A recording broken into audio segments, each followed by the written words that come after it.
संदर्भातही गेल्या काही दिवसांमध्ये चर्चा सुरू होत्या।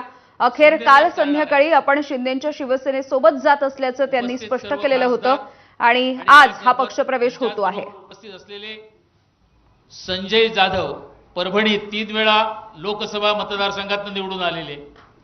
तर ही थेट दोन दृश्य आपण बघूया। एकीकडे 6 खासदार थोड्याच वेळात पक्षप्रवेश करतायत, दुसरीकडे नाशिकमधून गोकुळ गीते हे मुंबईसाठी रवाना होताना दिसतायत। विधान परिषदेच्या निवडणुकीमध्ये नाशिक मतदारसंघ हा विशेष लक्षणीय ठरलेला होता। अपक्ष या ठिकाणी गोकुळ गीते हे निवडून आलेले आहेत। भाजप आणि शिंदेंची शिवसेना यांच्यामधली जी रस्सीखेच होती राजकीय, ती आपण या मतदारसंघामध्ये अनुभवलेली आहे। उदय सामंत, गिरीश महाजन हे अनेक दिवस या मतदारसंघामध्ये तळ ठोकून होते। गोकुळ गीते यांनी आपली उमेदवारी मागे घेतली नाही, मात्र आपण प्रचार थांबवत असल्याचं जाहीर केलं होतं।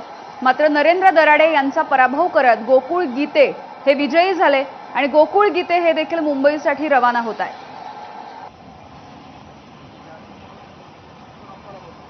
त्याच्यानंतर आपल्या पुढील कार्यक्रमाला सुरुवात करता येईल।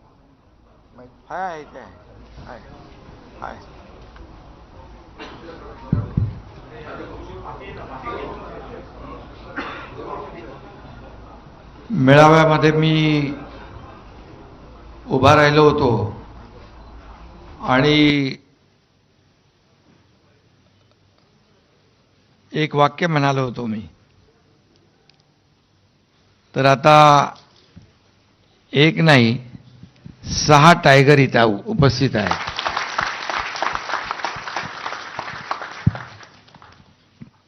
आणि त्यांचा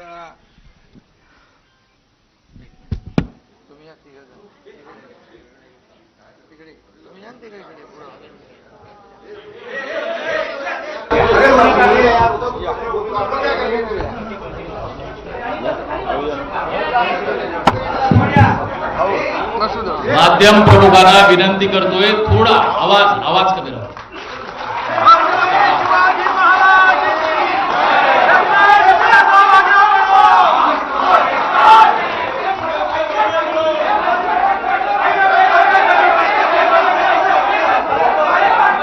एक कोण बोलाल तर ऐकू येईल।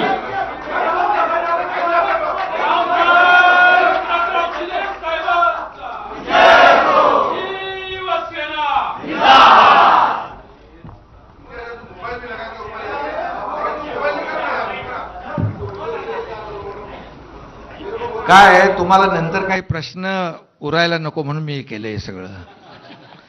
काय मीडियावर काय चालवत असतात ना, म्हणजे आता आज 6 खासदार